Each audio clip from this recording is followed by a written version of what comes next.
Fala personal, eu sou o Jorge Araújo e no vídeo de hoje você vai entender a como adequar o seu treino para o estado físico do seu cliente, possibilitando resultados muito mais rápidos e com muita segurança.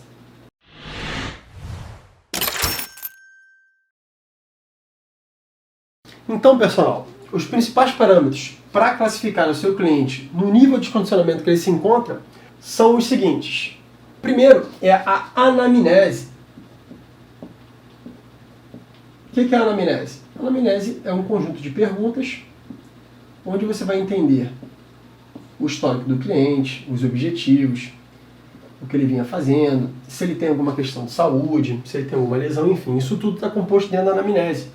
Mas para que você classifique ele em nível de condicionamento, tem dois pontos que são importantes. Você tentar entender o histórico de treino dele, quanto tempo ele já treina, qual a experiência que ele tem já no treinamento de força, aeróbico ou de flexibilidade. Você vai perguntar. E avaliar o último treino que ele fez. Que é desse último treino que você, provavelmente, se ele tiver até adequado, vai começar a progressão. Caso você veja que ele está fazendo um treino, o último treino que ele fez não é tão adequado, aí você vai desconsiderar e vai começar da maneira que você achar melhor. Talvez com um degrau abaixo, 2 abaixo ou até acima. Às vezes ele está fazendo um treino subestimado. Então o primeiro ponto é a anamnese. E o segundo ponto, para você classificá-lo no nível de treinamento, é o padrão motor nos exercícios que ele vinha fazendo.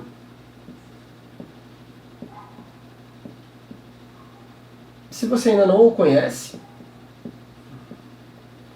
você vai pegar aquele treino que ele te mostrou na anamnese e vai verificar. Será que ele sabe fazer mesmo o leg press? Será que ele sabe executar a puxada? Será que realmente ele sabe agachar? Isso é tentativa e erro. Você vai colocar o cara para fazer e vai verificar se aquele padrão está adequado com o nível de tempo que ele diz que treina e com o treino que realmente foi prescrito para ele fazer. Então, avaliar o padrão motor é fundamental para que você consiga dar o start e saber da onde você vai progredir. Então, para um treino novo, você pode repetir alguns exercícios que ele já vinha fazendo no último treino e avaliar por si se realmente ele já está apto a fazer. Um outro ponto também é a carga levantada em cada exercício. Pela carga que o cara levanta, você pode concluir se ele é uma pessoa iniciante, intermediária ou avançada. Eu tenho aquela história clássica do cliente que disse que malhava desde 1994. E quando eu fui colocá-lo em 2018, mais ou menos, no supino na máquina, 2 placas para ele estavam pesadas. Então, para alguém que treina há quase 25 anos, colocar 2 placas numa máquina de peitoral, ele pode ter até tempo de treino, só que ele não é treinado. Tá? Então, a carga que ele levanta nos exercícios, você consegue mensurar o nível de condicionamento dele. E você pode pegar exercícios clássicos para poder avaliar supino, o agachamento, o leg e o levantamento terra. São 4 opções ótimas, onde a gente tem mais ou menos noção se a carga que ele levanta está compatível ao nível de treino que ele diz que tem, ao tempo de treino que ele diz que já tem, a experiência.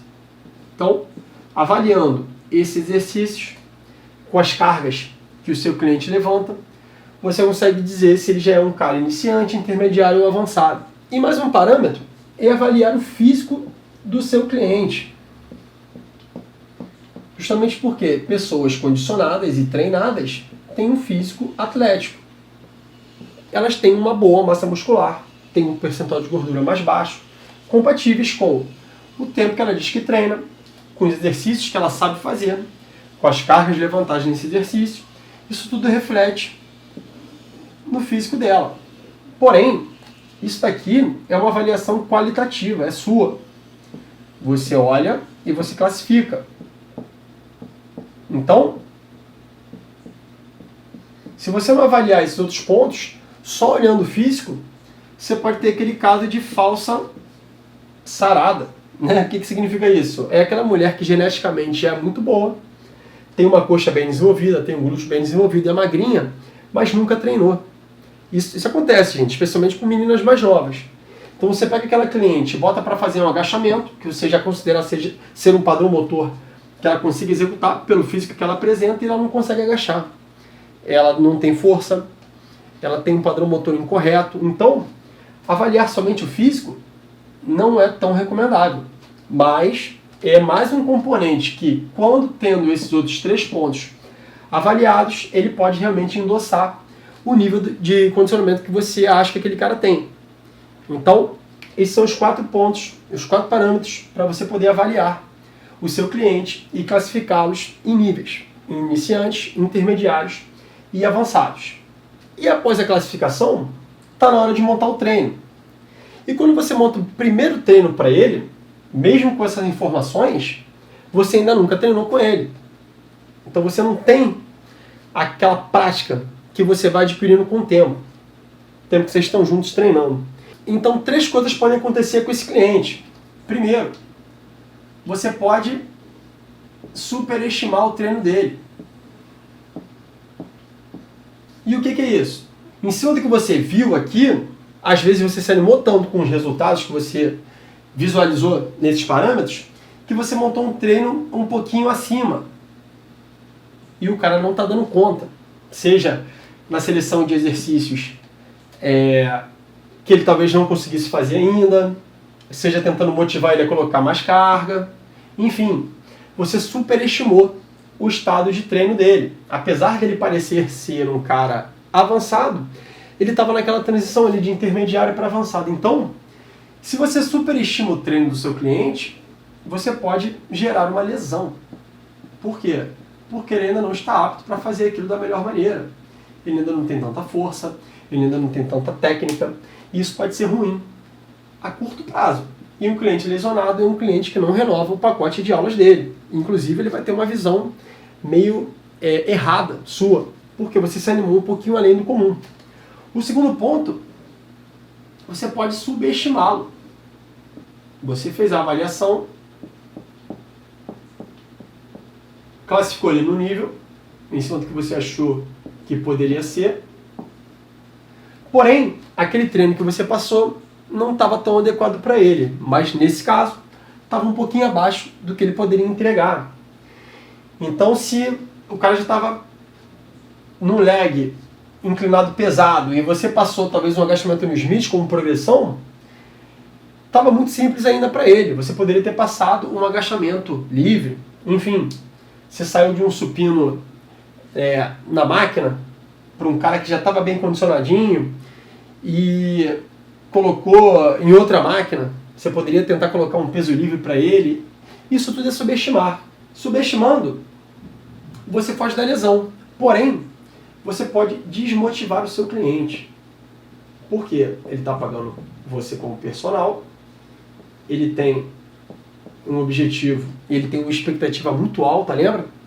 Que ele está pagando um personal, então para ele vai resolver a vida dele. E se você coloca um treino um pouquinho abaixo e aquilo não é motivante para ele, porque ele também não está vendo resultado, ele pode ficar desmotivado. Porém, se a gente for comparar entre superestimar e subestimar, eu prefiro ficar com subestimar. Por quê? Aqui eu ajusto. Então você pode fazer ajustes ao longo da jornada.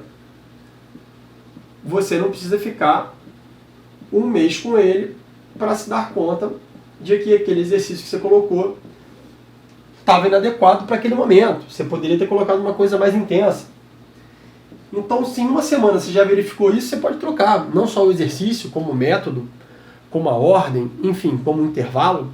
E isso tudo você pode fazer ao longo da jornada, a fim de fazer com que essa desmotivação dele gere motivação e gere resultado. Porque se você erra superestimando, você leva o cara à lesão. E o terceiro ponto é quando acontece de você acertar no alvo o treino do cliente. Você acha o treino ideal para ele naquele momento.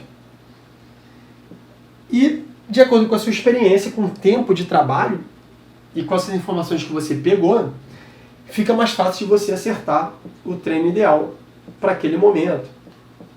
Então, superestimando, você pode lesionar. Subestimando, você desmotiva, mas você pode ajustar no meio do caminho. Assim como superestimar, você também pode ajustar. Você pode diminuir a intensidade. E no alvo é o ponto ideal. Então, você acertando o seu primeiro treino com aquele cliente no alvo, você já vai acertando melhor as próximas progressões e os próximos estímulos para que ele tenha uma curva de resultado sempre positiva e fique extremamente satisfeito com o seu trabalho como personal. E pensando em treino, agora especificamente, um treino eficiente precisa ter os 3 pilares do condicionamento físico, voltados principalmente para a saúde, que são força,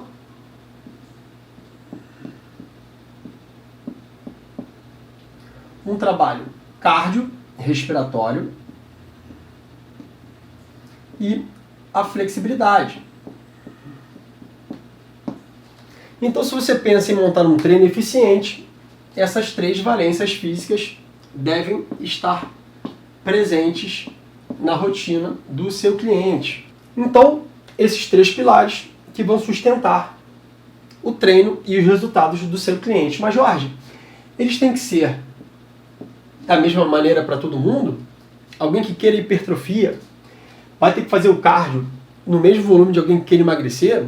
Ou de alguém que queira saúde? Ou de alguém que queira reabilitar alguma região do corpo? Enfim, não. Essas valências, elas vão estar proporcionalmente ligadas ao objetivo que aquele cliente tem, em percentuais aproximados.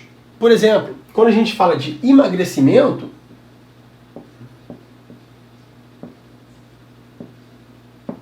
a gente tem mais ou menos um trabalho de 40% a 50% para treino cardio, porque é o que realmente potencializa o emagrecimento através da flexibilidade metabólica.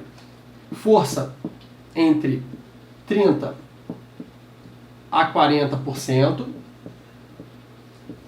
priorizando exercícios biarticulares e bastante massa muscular. A força é um excelente parceiro do cardio no emagrecimento. E flexibilidade entre 10% e 20%, porque é uma atividade que não gasta tanta caloria para um cara que quer emagrecer. Mas é fundamental no quesito saúde. É fundamental estar flexível para agachar melhor. É fundamental estar flexível para melhorar a passada numa corrida, por exemplo. Então, ela tem um nível menor de importância, mas ela também está presente. Quando a gente fala em hipertrofia,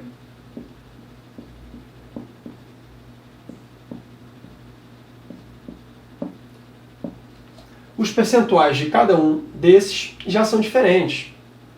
A gente vai focar principalmente em força, que vai ser entre 60% e 70% do trabalho para esse objetivo. Por quê? Para construir músculo, a melhor maneira é o treinamento com pesos. Porém, a gente sabe que acompanhando o treino de força, a gente tem um superávit calórico normalmente. Se o cara quer construir músculo, ele tem que comer.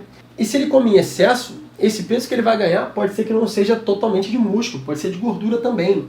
E uma gordura excessiva pode deixar o físico daquele cara não tão apresentável ou do jeito que ele gostaria. Então, de 20% a 30% do estímulo de treino dele vai ser estímulo cardio. E pensando em flexibilidade, vai ser também, assim como no emagrecimento, de 10% a 20%. Por quê? O cara que treina com carga em amplitudes próximas da máxima, ele aumenta muito a sua flexibilidade.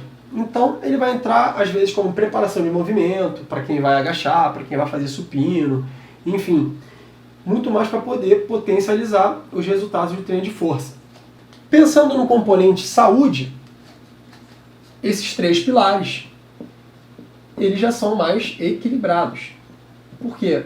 Saúde é uma junção desses 3 pilares de maneira mais harmônica. Você não precisa enfatizar nenhum deles, assim, numa discrepância de 70% para 20%, para 10%, né? Eles vão estar mais equilibrados. Então, o cardio seria de 30% a 40%, da distribuição de treino dele.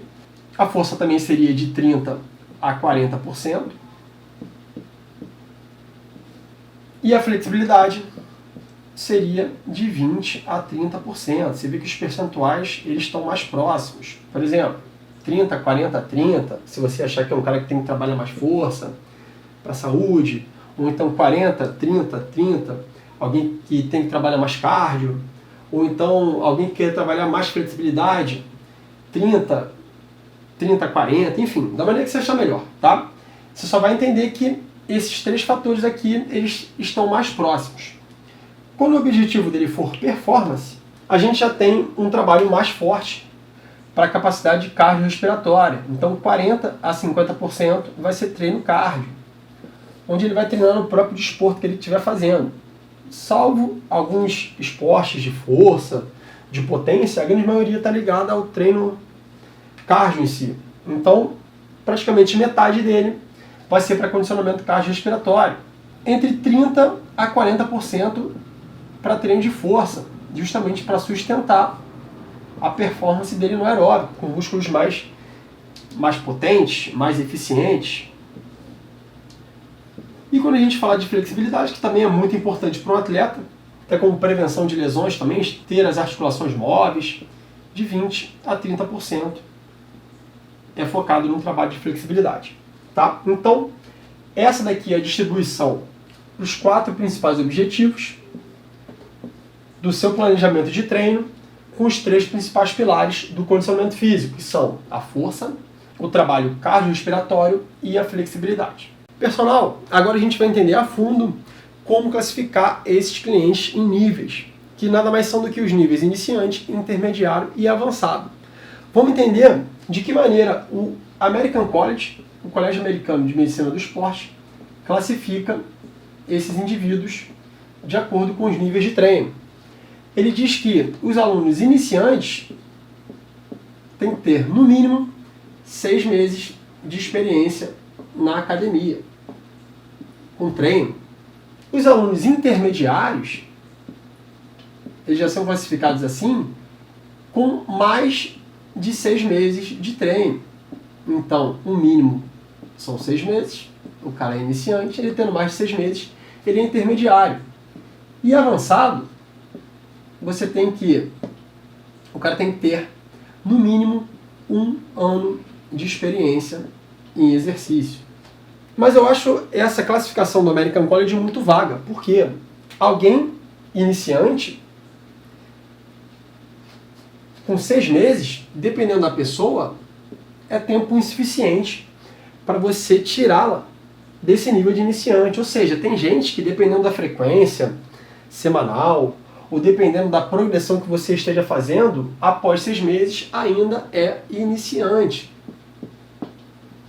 Tem gente que até evolui rápido, mas 6 meses, teoricamente, são mais ou menos aí uns 3 a 4 treinos, o que faz com que o cara ainda não tenha condições, talvez, dependendo do nível dele, de se tornar um cara intermediário. Um intermediário também. Pode ser que em 6 meses, diferente daqui, você já consiga levar o cara ao intermediário, porém você volta aqui também. Ainda pode ser pouco tempo para o cara progredir com algumas coisas que já são de clientes intermediários.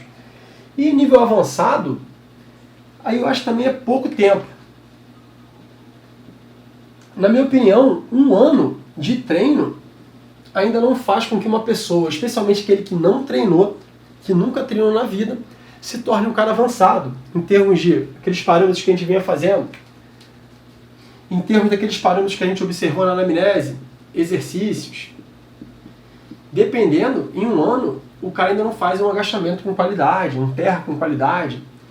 Dependendo, em 1 ano, o cara ainda não levanta cargas suficientes para classificá-lo como um cara avançado. Em 1 ano, dependendo do cara, ele ainda não é tempo suficiente para ele conseguir, por exemplo, uma massa muscular adequada de um cara avançado. Então, essa classificação do American College, eu acho que ela pode ser uma referência, mas um pequeno start, dependendo. Isso faz com que a gente pense se realmente isso é padronizado para apenas um nível. O cara é iniciante, ponto. O cara é intermediário, ponto. Ou avançado e ponto. Quando na verdade a gente pode ter subníveis dentro desses níveis. Por exemplo, o cara que começou a treinar com você do zero, ele é um iniciante 1. Após um certo tempo, que você que vai determinar, ele já está apto a passar para o iniciante 2, por exemplo. Mais um tempinho de treino, 2 meses, 3 meses, enfim, isso vai depender também da evolução dele. Ele já pode se tornar o iniciante 3. E o próximo nível, talvez, já possa ser um intermediário. 1. Então, classificar apenas em níveis específicos é pouco, perto do tamanho da progressão que você pode fazer com esse cliente, dos parâmetros que você tem que avaliar também. Então, crie subníveis de condicionamento. E isso pode ser igual à graduação nas artes marciais. Por exemplo, no jiu-jitsu. O mestre, o cara começou, e o mestre colocou ele como faixa branca. Legal. Aí ele começou a treinar, isso vai de acordo com a frequência semanal dele, isso vai de acordo se ele disputa campeonato ou não, e vamos dizer que ele tenha passado para a faixa azul. Calhou dele não conseguir evoluir tanto naquele momento de vida dele, enfim. Aí só porque ele passou da branca para azul ele tem que passar para a próxima? Não, às vezes ele vai ficar no azul mais tempo. Porque ele precisa melhorar aquilo, a mesma coisa na musculação. Se o cara ainda não pegou a prática de um determinado exercício e você precisa dele para progredir para outro, mantém ele naquele nível. Muda outras variáveis, que não sejam aquele exercício, manipula a repetição, manipula a série, enfim. E o cara vai evoluindo. Tanto que, se você falar que um cara vira avançado em 1 ano, isso pode ser mentira, pode não ser possível.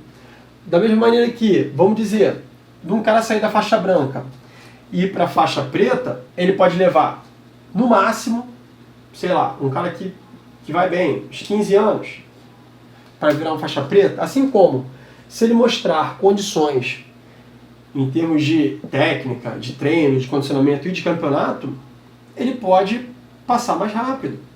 Ele pode, sei lá, chegar na faixa preta em 10 anos, por exemplo, mas quem vai julgar isso é o mestre, que na nossa profissão é você, pessoal. É você que vai adequar esse cliente no nível de condicionamento que você acha que ele está. E é você que vai dizer quando ele vai subir de nível. E é você que vai selecionar qual o nível ele vai subir, quais exercícios que ele vai fazer, quais métodos ele vai entrar, de acordo com a progressão que você veio fazendo nele. E é claro, isso também vai depender do aluno, do quão envolvido ele está no processo, qual experiência ele tem passada em termos de exercício. Isso tudo vai fazer com que essa classificação de níveis e de subníveis seja individual para cada um deles. E falando nos 3 pilares do condicionamento físico, olha só que importante que a gente tem que considerar. Vamos dizer que esse cara, ele é avançado na força. Por quê? Porque é um cara que sempre gostou de fazer musculação. No trabalho aeróbico, ele pode ser iniciante. Alguém que nunca tenha feito aeróbico, não joga bola, nunca jogou bola na infância, não faz sequer uma bicicletinha na academia. E também inflexibilidade. Ele seja intermediário. Por quê? Já que ele treina força, ele já tem melhores amplitudes articulares. Então não é só você também adequar o nível geral do seu cliente. É você saber adequar qual o nível em cada uma dessas valências físicas. Porque se você acha que o cara é avançado em tudo, você vai ter que treiná-lo avançado em tudo. E na verdade não. Na verdade você tem lá o seu percentual. 70% de treino de força, um treino intenso, já que você botou ele como avançado. Os 20% do treino cardio que ele vai fazer, como a gente dividiu naquela sequência, já vão ser um treino iniciante. Por quê? É um cara que não tem uma boa aptidão cardiorrespiratória. O treino de flexibilidade, são os 10% que faltam, já vão ser um treino mais moderado, né? Mais intermediário. Por quê? O cara já treina na força, ele já tem um bom rendimento. Então, você vai ter que adequar não só o volume para cada uma dessas valências, mas também a intensidade de cada uma delas. Na força ele vai ser avançado, no treinamento cardiorrespiratório iniciante e na flexibilidade intermediária. Então você vai adequar cada uma dessas planilhas, cada um desses treinos, de acordo com o nível de condicionamento dele em cada uma dessas valências. Um outro caso que a gente tem, imaginando, é uma mulher que na infância foi bailarina. Ou seja, é uma mulher magrinha, é uma mulher forte, porque trabalhou bastante a força no balé, mas tem um tempo que ela não pratica. E, principalmente, ela é uma aluna muito flexível. A flexibilidade dela é extremamente avançada. O objetivo dela é saúde, já que ela não tem nenhuma preocupação excessiva, mas principalmente, já que ela é magrinha, ela foi bailarina, ela quer manter o peso. Então, a gente pode botar 40% para ela de treino aeróbico.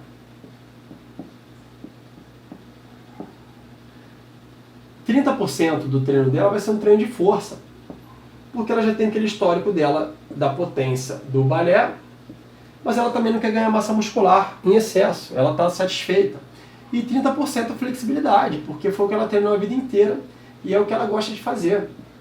Para a saúde, eu dividi dessa maneira.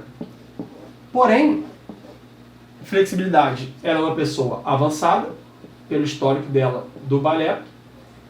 Aeróbico, como ela vem emagrecendo, como ela quer emagrecer, é uma atividade que ela se dedica mais, então ela já é uma intermediária. Agora em força, já que ela é muito magrinha e tem muito medo de colocar peso, ela é iniciante. Então olha só, uma mulher magrinha, que tem histórico de balé, bem condicionada, que quer saúde, ela tem essa divisão. 40% aeróbico, 30% força e 30% de flexibilidade, e ela tem uma classificação diferente para cada uma delas. Mais uma vez, a flexibilidade, pelo fato dela ter sido atleta de balé, dela ter praticado muitos anos, é bem avançada. O aeróbico dela, como ela tem feito de maneira regular para poder manter o peso dela, a gordura ela é intermediária. E a força não. A força ela é iniciante, justamente porque é uma coisa que ela não tem muito desenvolvida e ela tem medo de ganhar peso em excesso, ela não quer. Então a gente percebe que não só o nível geral, mas o nível específico de cada uma dessas valências deverá ser levado em consideração para que você tenha uma prescrição muito mais assertiva e segura para o seu cliente, gerando resultado, gerando autoridade, gerando reconhecimento, que nada mais é do que um salário acima de R$10.000 por mês como personal trainer. Então, não avalie seu cliente somente de maneira geral pelo nível de condicionamento. Distribua de acordo com o objetivo que ele quer e avalie individualmente cada uma dessas valências, em iniciante, intermediário e avançado.